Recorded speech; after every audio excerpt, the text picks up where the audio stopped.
Today we're diving into the world of Medicare with David Kerlin, a seasoned Medicare advisor with over a decade of experience. From his personal health journey to years spent guiding retirees through open enrollment, David shares invaluable insights to help you make the best Medicare choices for your retirement. If you've ever wondered how Medicare works, the real costs, or how to find the plan that fits your needs, this episode is a must listen. You're listening to the Wealthy After 40 podcast, helping you navigate retirement by learning to be your best financial advisor.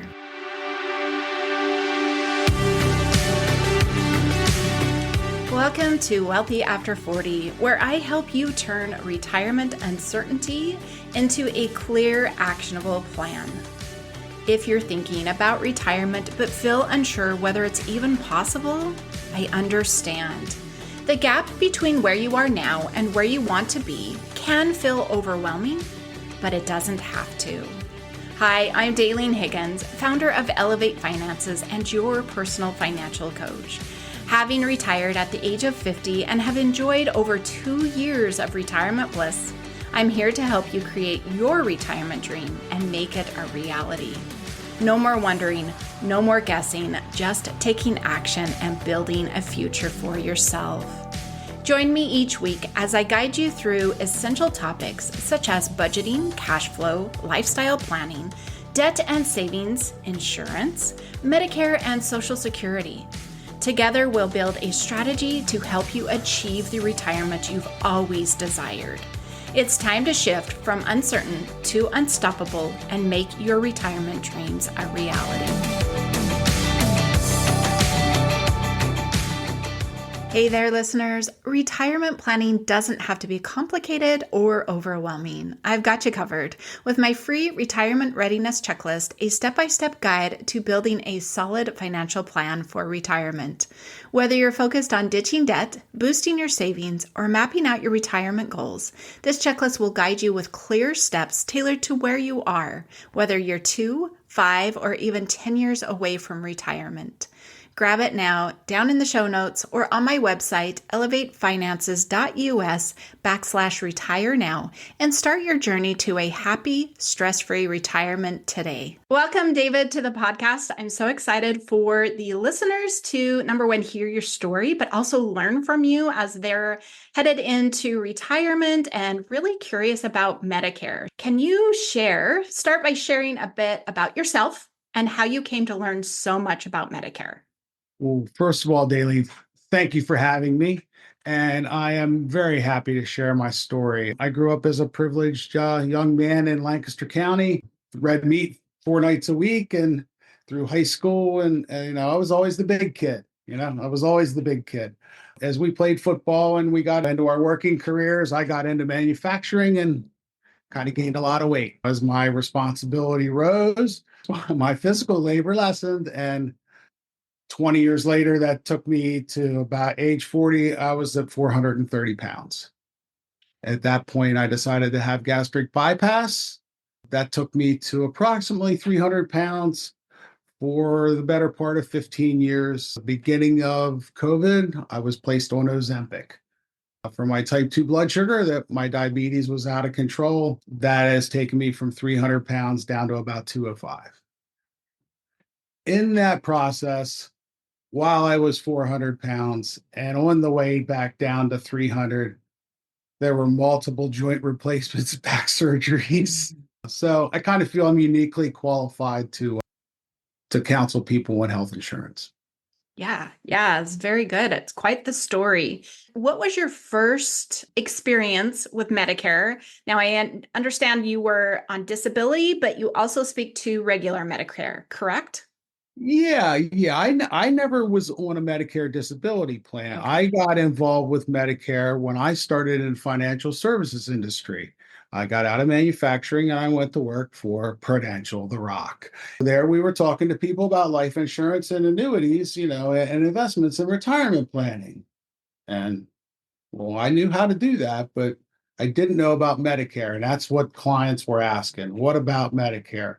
Here are people at 62, 63 years old who've amassed piles of money, but don't have any knowledge of healthcare. I took advantage of that and after this will be my 14th, 13th open enrollment this year. So thank you, God. Awesome. Awesome. I love that. I'm so glad to have you here to help educate the listeners as far as Medicare, because I know of one myth, one belief, a lot of people believe that Medicare is free. Now, as I say that, would you care to explain that thought and then, educate listeners a little bit further? Sure. And that was the response I got when I started in the financial industry in 2011-ish, 2012. Medicare is free, right? And I said, well, that could only be farther from the truth. You have your Medicare A and B. Medicare A is free for the amount of quarters that you and or your spouse worked in your lifetime. And Medicare B, going into 2025, it is $185 a month. So there you have A as hospital and B as doctor. That only covers 80% of your costs. So there's where you have a choice to make. There are literally two choices. Choice A is Medicare supplement. You have a Medicare supplement. Those are plans G, F, N that you hear of, and they team up with a drug plan. That's kind of the Medicare buffet. You pay a little more for a Medicare supplement, but once you pay your Part B deductible of $250, you do not pay a medical bill the balance of the calendar year. I can't, there are no better plans. And then you can add a drug plan to that. This year in 2025, drug plans are priced in from 30 to 50, even up in the $100 range. A lot of changes to Medicare Part B this year. The other choice would be Medicare Advantage. And those are the commercials that Joe Namath and Jimmy Walker used to do. And they're out of business now, which is good. But those are the health plans that come on and they tout the dental, they tout the vision, they tout the extra benefits. And you know what? They are good plans for the right clients. So they're really tools. And my job is teaching you how to understand how to use each of those tools for your needs. Great. Where does a listener start? Where is their level of understanding and how do they begin making the choices within this Medicare umbrella? Well, I would definitely look at a 6 month timeline out. 6 months before you're 65 years old. If not sooner, you should start looking. And with that said, you need to consider your medical needs. One of the first things I ask people, what are your needs? Do you take daily meds, et cetera? But with that 6 month time period, that gives you 3 months to look at plans and gather information. And then 3 months prior to the first of the month you turn 65, you are entitled to enroll into Medicare. Unless you're drawing Social Security. If you're drawing Social Security prior to age 65, you'll automatically be enrolled in Medicare. But if you're not, you have to make a conscious effort to enroll. SSA.gov makes it pretty easy. Yeah, that's interesting. I know I have a brother-in-law who is almost 70, but he's still working. And they keep reaching out to him like, you need to get on Medicare, you need to get on Medicare, but he already has health care.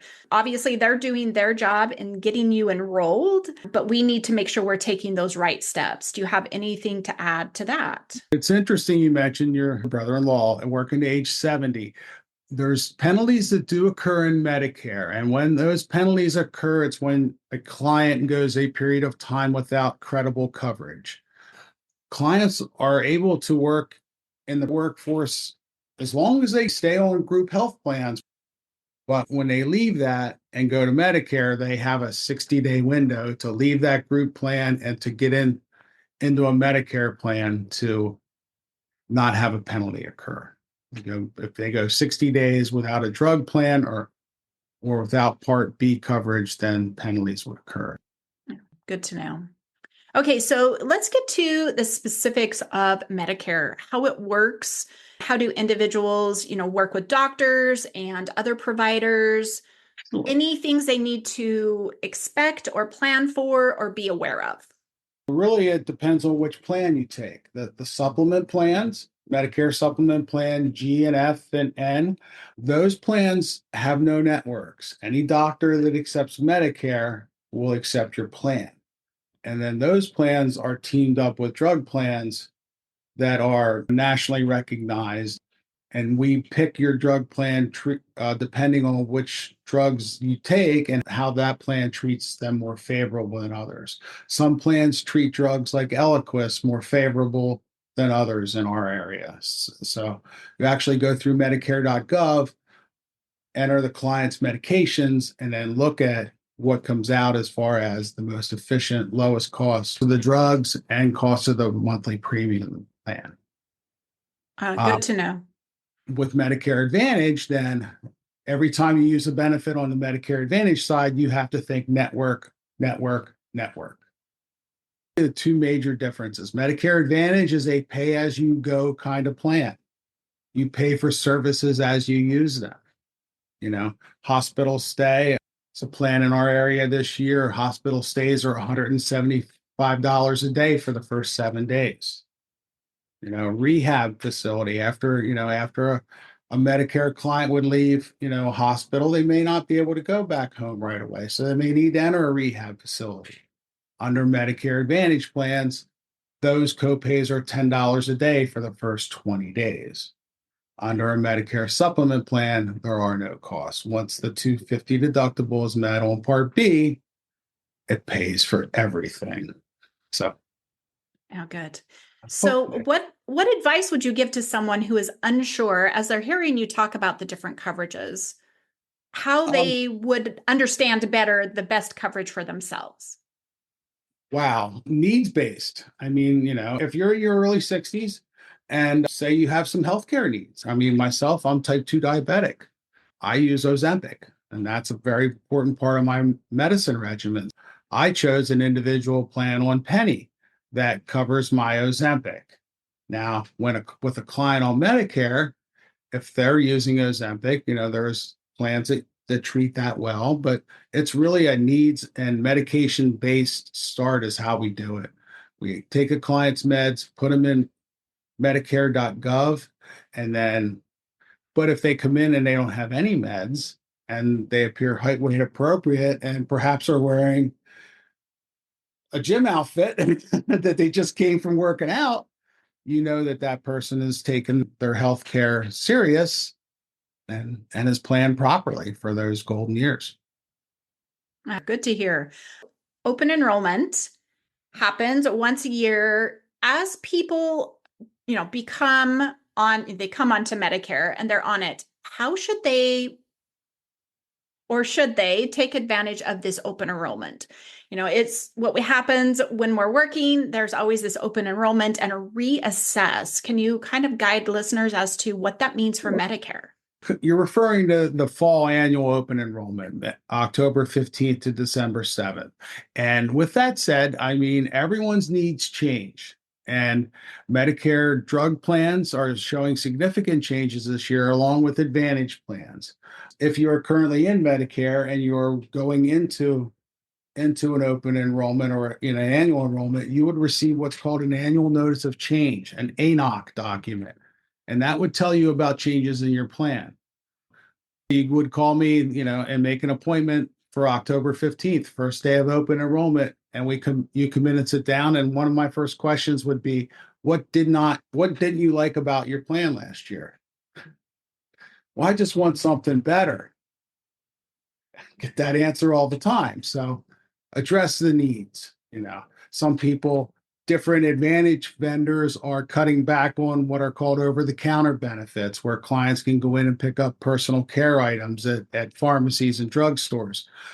But they looked at that benefit and saw that it wasn't being used to its fullest extent, so they reduced it.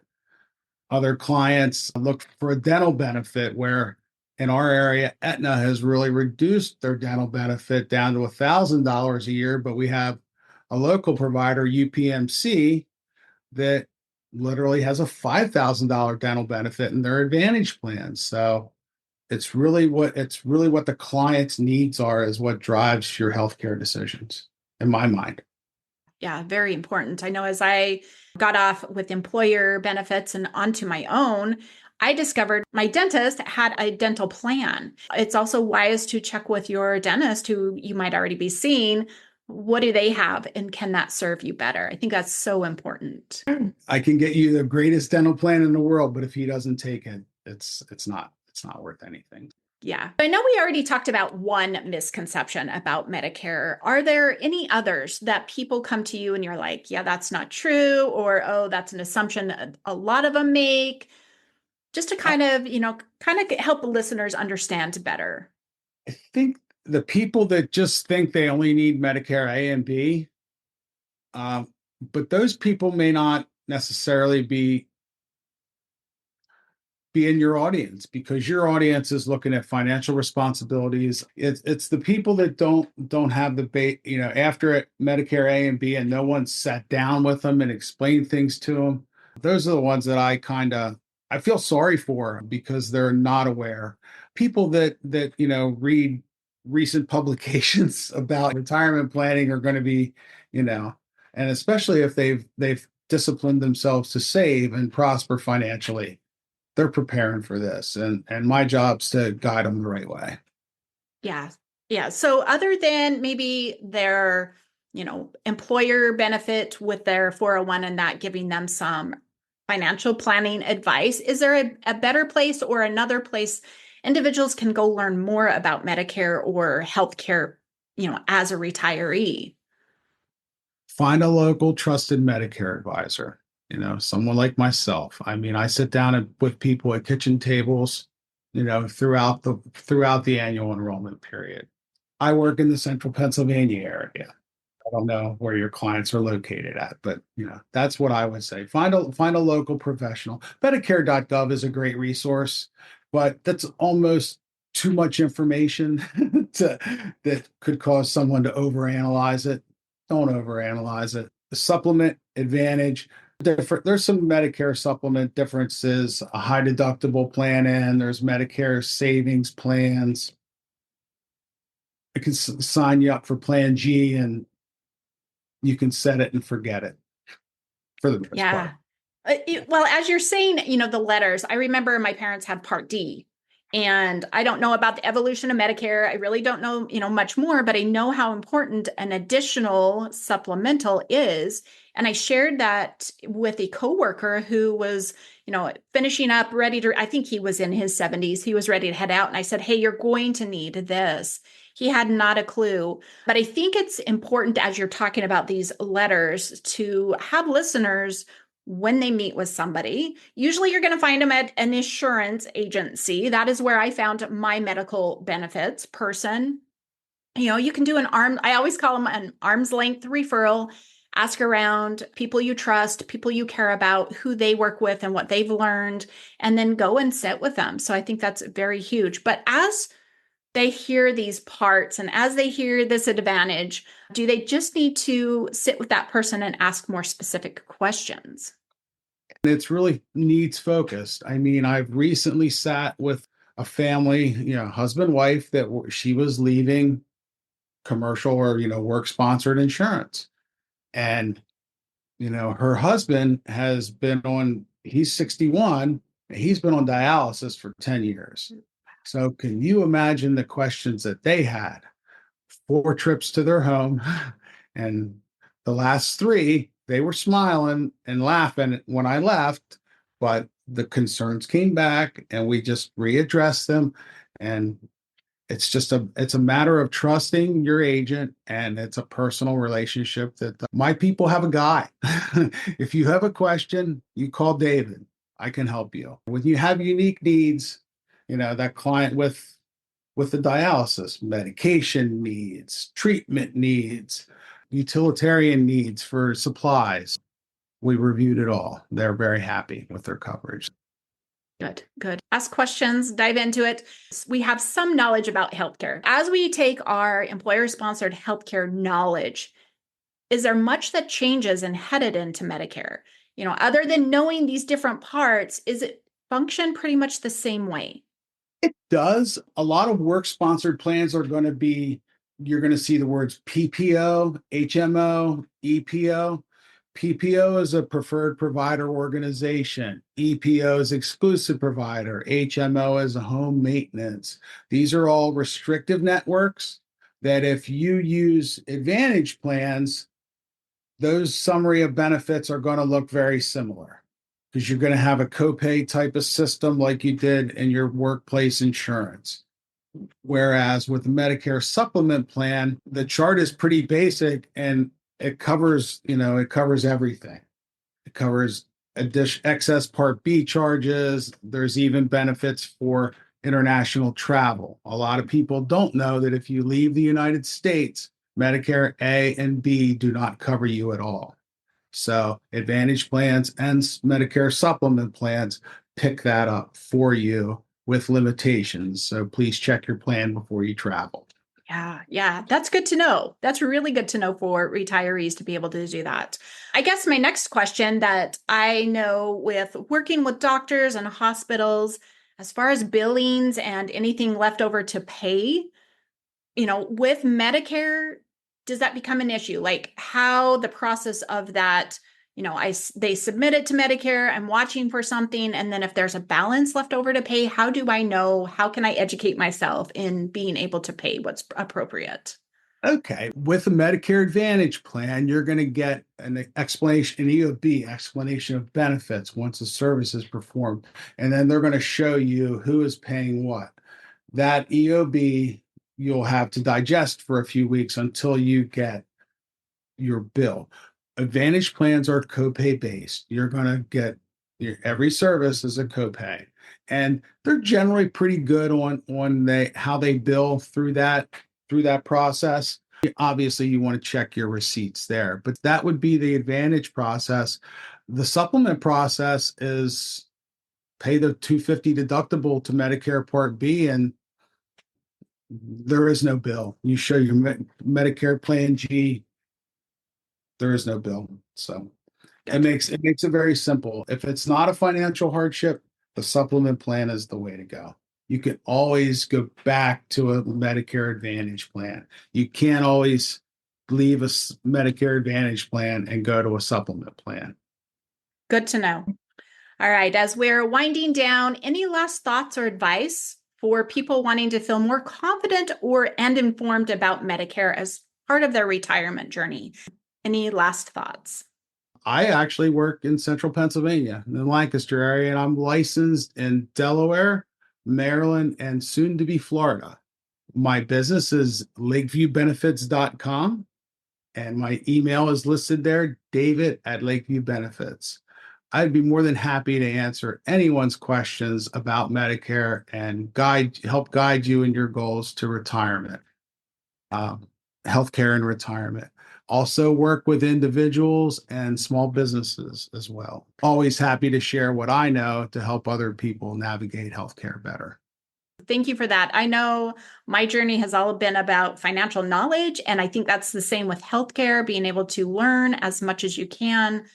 I always tell people, don't just get it from your coworkers. Don't just get it from your siblings. Take it to somebody who's a little more versed in that, area and really dial in for yourself. So I thank you for that. And listeners, please reach out to David if you have any questions about today's episode or Medicare in general. And if he's got somebody that supports you in a different state, I'm sure he'll refer that person to you. Absolutely. Thank you so much, everyone. I appreciate your time.